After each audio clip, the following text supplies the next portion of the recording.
So hello everyone, ICT virtual classes में आपका स्वागत है। तो जैसे कि कल की क्लास में हम लोगों ने सीरीज और पैरेलल पढ़ लिया था, तो एक क्वेश्चन आज उस पर आगे न्यूमेरिकल हम करते हैं, उस पर क्वेश्चन करते हैं एंड देन फिर हम आगे बढ़ेंगे कि कैसे करंट को कैलकुलेट कर सकते हैं, कैसे हम धारा निकाल सकते हैं अगर हमें प्रतिरोधों का संयोजन दे रखा होगा।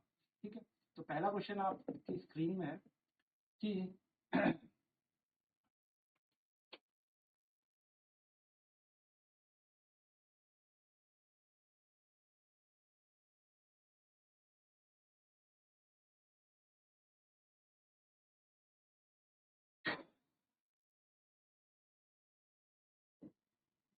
ऐसा एक संयोजन आपको दे रखा है।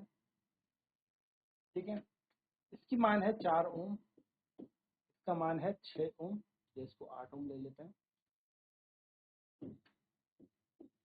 इसका मान है 2 ओम और इसका मान है 4। इस तरीके से हमें क्या दिया है, 4 संयोजन दे रखे हैं, 4 मतलब प्रतिरोध दे रखे हैं। ये बिंदु ए है, ये बिंदु बी है। आपसे पूछा है क्वेश्चन में कैलकुलेट द नेट रेजिस्टेंस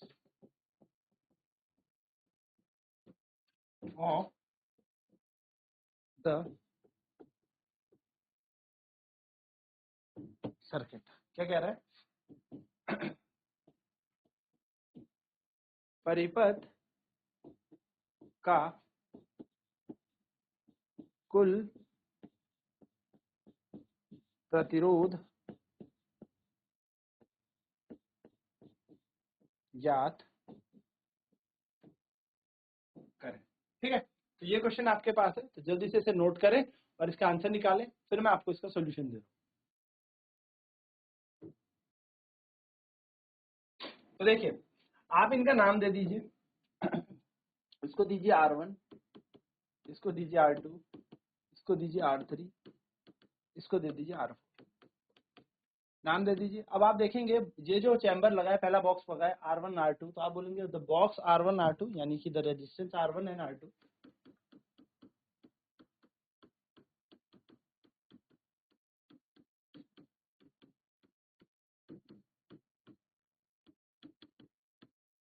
ये दोनों के दोनों पैरेलल में लगे हैं। कैसे लगे हैं? समांतर क्रम में ये लगे हैं। ठीक है, तो R1 और R2 समांतर क्रम में है। तो इसको सॉल्व कर लें। तो मान लेते हैं R डैश इनका नेट रेजिस्टेंस है। R डैश क्या है? इनका कुल प्रतिरोध है।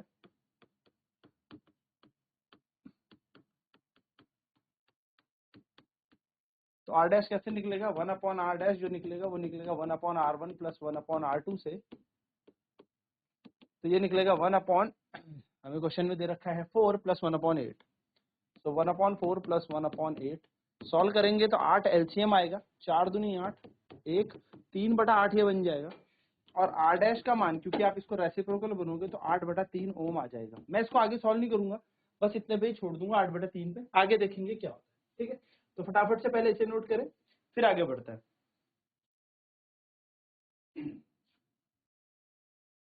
नाउ उसके बाद क्या करेंगे आप? नाउ बॉक्स 2 को सॉल्व करते हैं, R2 और R4 को। ठीक है, तो हम लिखेंगे R2 and R4 are in parallel again. तो हम यहाँ पे लिखेंगे R3 and R4 are in parallel, यानी कि R3 और R4 समांतर क्रम में है। तो मान लेते हैं R डबल डैश इनका टोटल रेजिस्टेंस है, यानी कि इफेक्टिव रेजिस्टेंस समझ लीजिए या कुल रेजिस्टेंस समझ लीजिए, कुल प्रतिरोध समझ लीजिए। इन दोनों का कुल प्रतिरोध कितना है? R double dash.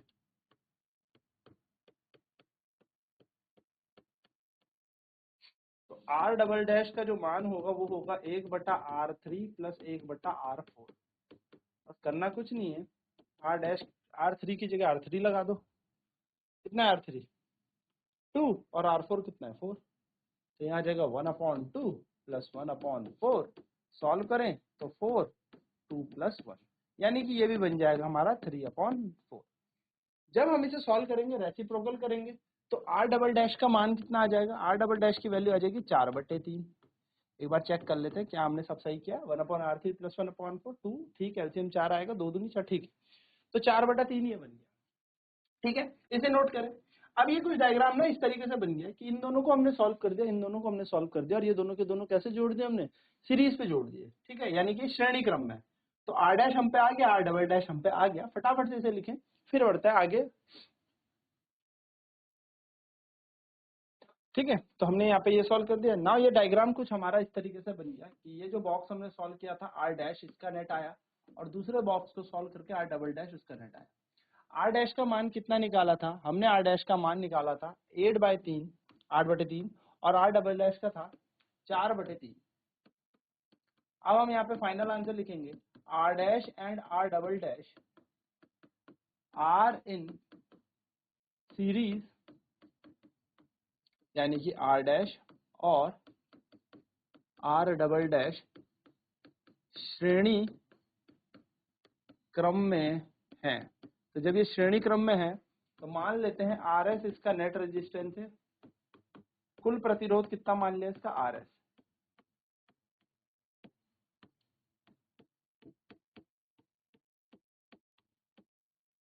और आर एस बराबर आ जाएगा R dash plus R double dash. तो 8/3 प्लस 4/3 जो बन जाएगा 12/3। देखो एलसीएम 3 आएगा और ये काट जाएगा, और आंसर आएगा इसका 4 ओम।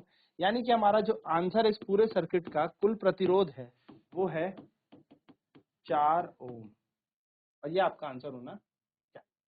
सिंपल है, ज्यादा बड़े स्टेप्स नहीं है, बट आपको 1-2 बार प्रैक्टिस हो जाएगी स्टेप्स करने की, तो आप बहुत जल्दी इस क्वेश्चन को सॉल्व कर सकते हैं, और करना इसी तरीके से जैसे मैंने आपको बताया, जिससे आपको पूरे नंबर मिले।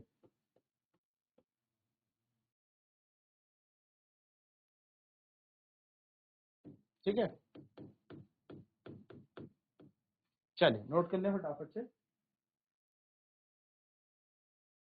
चलिए एक नेक्स्ट क्वेश्चन करते हैं इस पे। नेक्स्ट क्वेश्चन है, सेम वही बॉक्स, साथ में इसके एक और रेजिस्टेंस लगाए।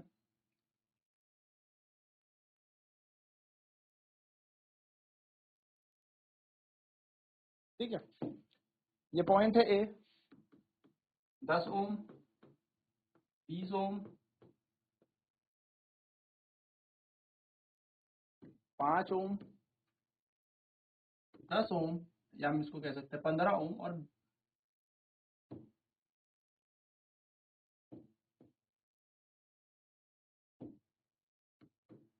15 ओम,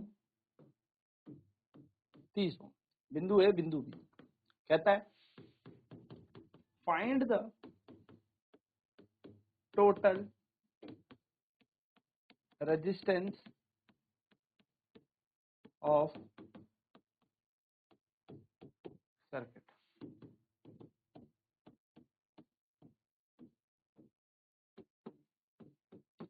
परिपथ का कुल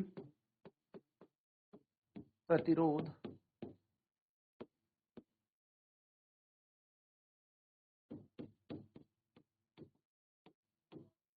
ज्ञात करें। चलिए फटाफट से इसका आंसर निकालेंगे। ठीक है, फटाफट। तो हमारा सबसे पहले काम क्या होता है जब हम इन क्वेश्चनों को करते हैं, तो सबसे पहला काम होता है इनका नाम देना। इसका मान है R1, इसका मान है R2, इसका मान है R3, इसका मान है R4, और इसका मान है R5। चलिए सबसे पहले हम बॉक्स 1 को सॉल्व करते हैं, R1 और R2 को। तो हम लिखेंगे R1 and R2 are in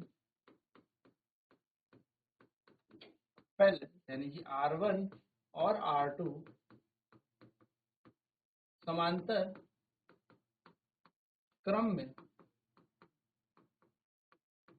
लगे हैं। Let net resistance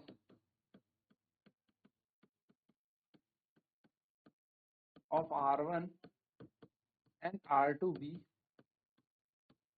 R dash। R1 और R2 का कुल प्रतिरोध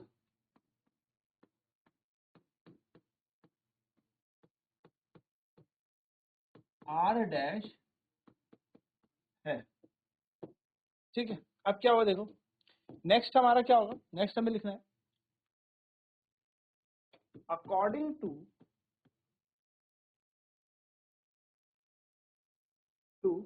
the formula of parallel combination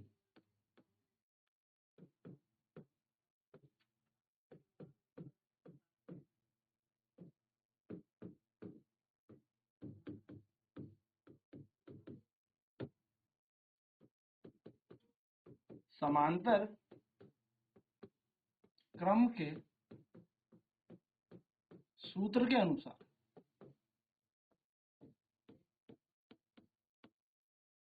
one upon R dash बराबर one upon R one plus one upon R two. तो बात करें जरा यहाँ पर वन अपॉन आर वन कितना है, one upon 10 plus one upon 20, तो 1/10 प्लस 1/20। सॉल्व करें इसे तो 10 और 20 का क्या एलसीएम आएगा, 10 और 20 का एलसीएम आएगा 20। 10 के पहाड़े में 20 दो बार जाता है और 20 के पहाड़े में 1, तो ये बन जाएगा 3/20, जिसको हम सॉल्व करेंगे यानी कि आर डैश का रेसिप्रोकल निकालेंगे तो आर डैश का मान आ जाएगा 20/3। सॉल्व नहीं करना, इतने में ही छोड़ दो, इतना ओम।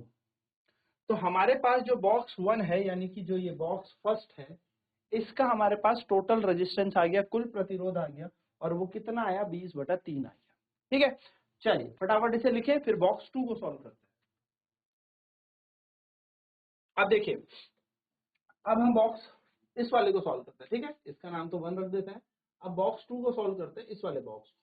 इसकी तो कोई दिक्कत नहीं है, क्यों, क्योंकि ये तो वैसे ही बेचारा खाली पड़ा है, इसको हम बाद में देखेंगे। तो बात करते हैं R4 और R5 की। ठीक है, तो R4 एंड R5 नाउ आप यहाँ पे आगे लिखेंगे, now R4 and R5 are in parallel। क्या कह रहे हैं, हम कह रहे हैं कि जो R4 प्रतिरोध है और R5 वो समांतर क्रम में है। अब दोनों अगर वो समांतर क्रम में है तो अब इनको सॉल्व करते हैं। तो मान लेते हैं let R double dash be the total resistance of this, या फिर be the net resistance of R4 and R5।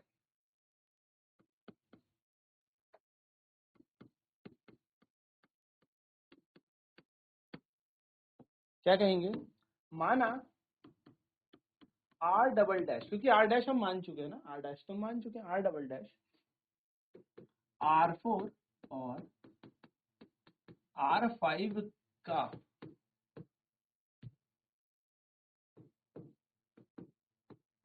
कुल प्रतिरोध है। ठीक है, तो फिर से ये भी पैरेलल लगे हैं, तो 1/r डैश अब हम डायरेक्ट लिखेंगे, चाहे आप लिख सकते हैं according to the formula of parallel combination, चाहे तो आप लिख दें कि समांतर क्रम के सूत्र के अनुसार। भाई यहाँ पर यही होना चाहिए था,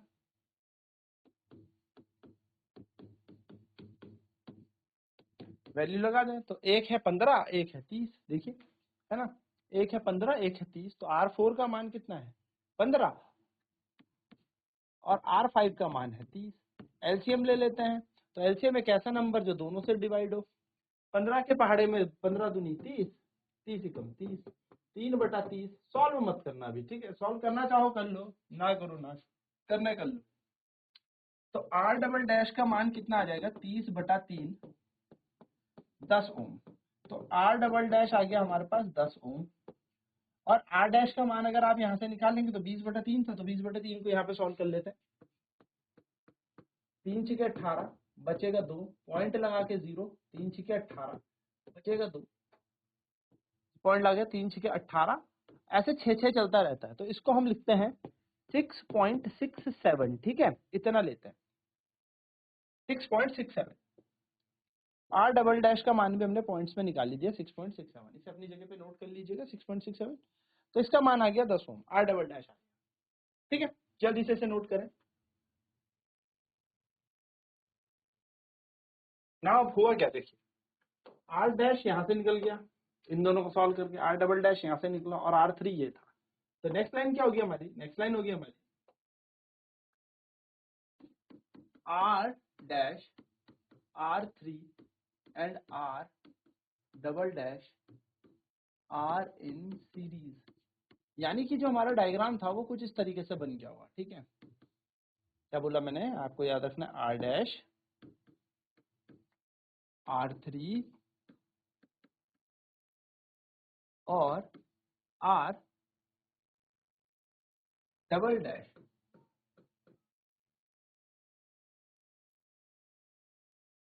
श्रेणी क्रम में है।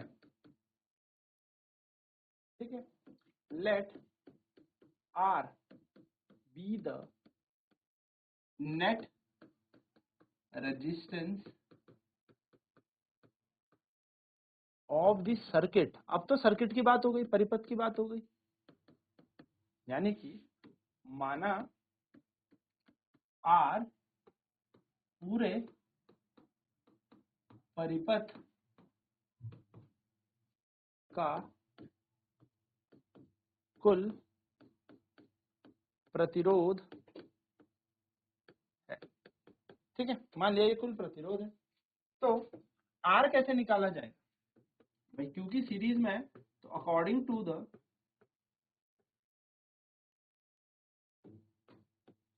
फॉर्मूला ऑफ सीरीज कॉम्बिनेशन, क्या कह रहे हैं, श्रेणी क्रम के सूत्र के अनुसार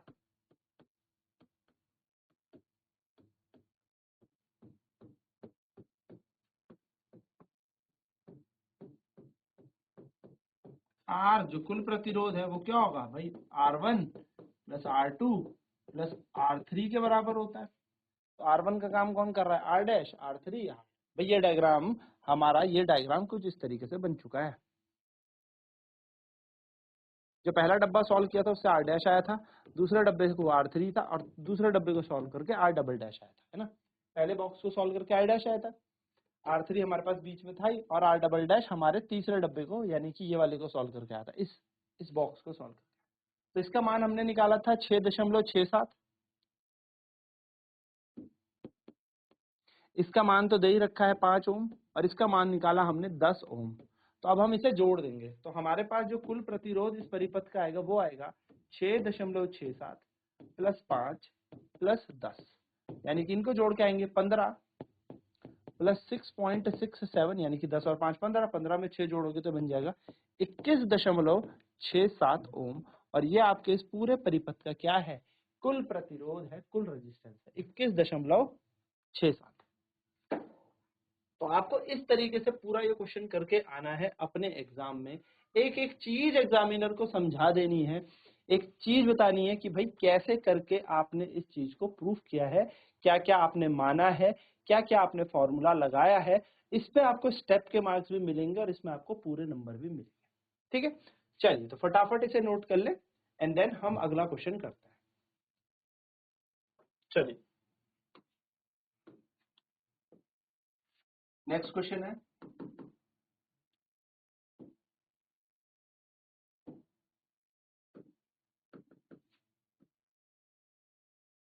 थोड़े ना उल्टे सर्किट भी आते हैं कभी कभी।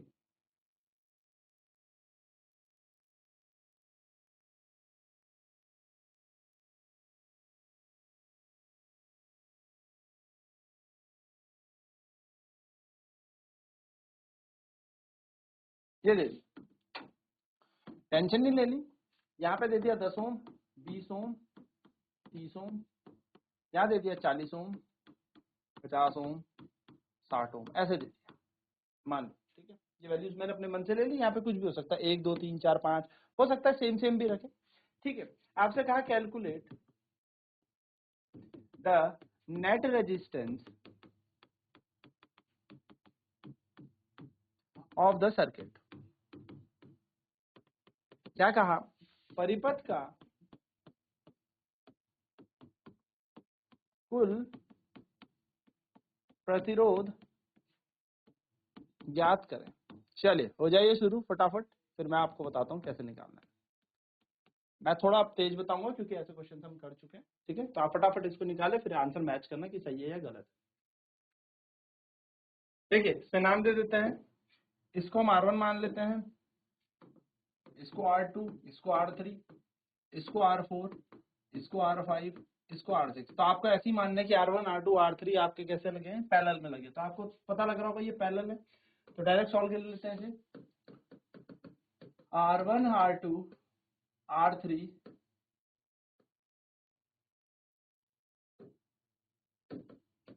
आर इन पैरेलल, यानी कि कैसे लगे हैं, समांतर क्रम में लगे हैं, समांतर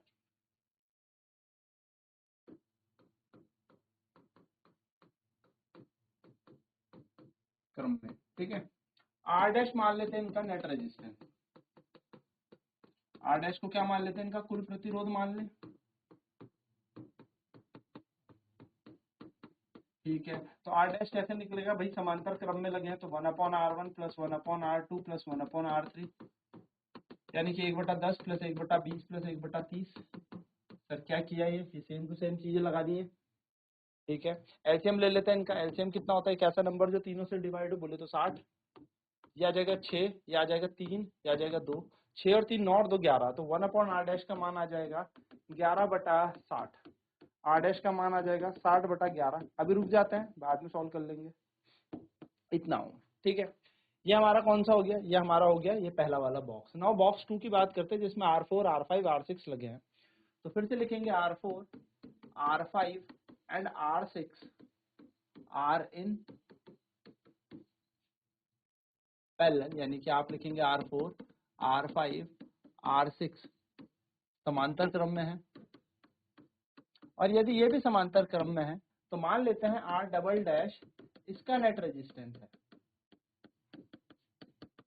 इसका कैसा, कुल प्रतिरोध है, कुल प्रतिरोध। तो यदि इसका कुल प्रतिरोध हमारे पास R डबल डैश है तो भैया पैरेलल यानी कि समांतर का फॉर्मूला लगाएं, 1/40, 50, 60 हमें यहाँ पे दे रखा है, ठीक है। तो इसी को लगाएंगे 1/40, 1/50, 1/60। फिर से एलसीएम ले लेंगे, एलसीएम एक ऐसा नंबर जो तीनों से डिवाइड हो, 40 से भी जाए, 50 से भी जाए और 60 से भी जाए। तो समझ में आता तो बढ़िया, नहीं तो खींचो लाइन, यानी कि अगर याद है तो बहुत बढ़िया, नहीं तो खींच लो लाइन। 10 से करेंगे तो 4, 5, 6, 2 से करेंगे 2, 5, 3, फिर 2 से कर लेंगे तो 1, 5, 3, फिर 3 से करेंगे तो 1, 5, 3, 1, और फिर 5 से करेंगे तो 1, 1, 1। तो ये बन जाएगा, तो 2 दूनी 4, 4 तिया 12, 12 पंजे 60, और 60 इंटू 10 600। तो 600 एक ऐसा नंबर है जो सबसे डिवाइड, तो 40 के टेबल में 600, 40 के पहाड़े में 600 कब आएगा, 15 गुना, 15 चक 60 होता है। 50 में आएगा ये आपके पास 12 गुना, और ये आ जाएगा 10। तो आप इसको सॉल्व करेंगे 1/R डबल डैश को, तो ये आपके पास आएगा 15 और 12 होता है 27, 27 होता है 37, 37/600, और R डबल डैश का मान आ जाएगा 600/37। ये आपके पास R डबल डैश आ गया, ये आपके पास R डैश आ गया। अब क्या किया जाए सर, तो कुछ नहीं किया जाए, अब इनको जोड़ देना है। तो R डैश जिसका मान हमने कितना निकाला था, 60/11, और R डबल डैश जिसका मान अभी हमने निकाला है 600/37, ये दोनों के दोनों कैसे हैं, आर इन सीरीज, ये है श्रेणी क्रम में। तो हम क्या करेंगे, इसका मान अलग से निकाल लेते हैं, आर डैश को 600 को 11 से भाग देने पर, या 60 को 11 से भाग देने पर, 11 पंजे 55, 5 बचा, पॉइंट लगा के 0, 11 पंजे 55, तो लगभग 5.5 आता है, तो 5.5 हम मान लें इतना ओम। और 600 को 37 से भाग देने पर, सर ये तो हमें आता नहीं, तो आराम से करें, कोई दिक्कत नहीं है, छुपा ले। तो 37 एकम 37, 37 दूनी होता है आपके पास 74, है ना, 74, तो 1 जा 37 लिखे। 10 माइनस 7 होता है 3, कैरी जाएगा, 5 में से 3 जाएगा 2, एंड यहाँ पे एक 0 होता है 37 के टेबल में। अब यहाँ पर 230 से नंबर कम सोचना है, तो 6 टाइम करके देखें, 42 का 4, 18 प्लस 4 होता है 22। देखो 7 के 42 का 2, हासिल लगी 4, 6 तिया 18, 18 और 4 होता है 22, तो ये बन गया 222, ठीक है। 222 कितने टेबल में आता है, 6 पे 222, बचा कितना 8, पॉइंट लगाएं, एक जीरो लगाएं, 37 दूनी 74, बस इसको यहाँ पर रोक दें, मतलब जो भी आएगा आपका रिमाइंडर, आगे जाने की जरूरत नहीं है। यानी कि आर डबल डैश का मान हमारे पास कितना आ गया, 16.2 ओम। अब आप बताइए क्या ये दोनों सीरीज में? हाँ सर सीरीज में, श्रेणी क्रम में है। तो आर मैंने इसका नेट रेजिस्टेंस मान लिया, आर मैंने इसका कुल प्रतिरोध मान लिया। क्या मान लिया? कुल प्रतिरोध। और अगर आर इसका कुल प्रतिरोध है तो इसको सोचना क्या है, बस आप सीधे आंसर लगाएं, R dash plus R double dash. आपको पता है R1 plus R2 plus R3 होता है सीरीज में, तो आर का मान आ जाएगा 5.5 प्लस 16.2। जोड़ना कैसे है? जोड़ने के लिए आपको दशमलव के नीचे दशमलव लिखना है, याद रखना। तो 5.5 में पॉइंट लिखें, यहाँ 5 लिखें, यहाँ 5 लिखें। 5 और 2 7, 6 और 5 11, 1 21। तो इसका आंसर आ जाएगा 21.7 ओम। तो बस आपको ऐसे करना और आपका आंसर। तो आई होप ये कैलकुलेशन समझ में आई होगी, ये क्वेश्चन समझ में आए होंगे। तो ऐसे ही क्वेश्चंस कल और करेंगे, कल आगे इसकी और चर्चा करेंगे, फिर हमने रजिस्टिविटी का पार्ट करना और ये चैप्टर हमारा खत्म भी हो जाता है। तो चलिए मिलते हैं आपसे कल सेम टाइम सेम जगह, तब तक आईसीटी वर्चुअल क्लासेस में जुड़ने के लिए धन्यवाद। आपका दिन शुभ हो।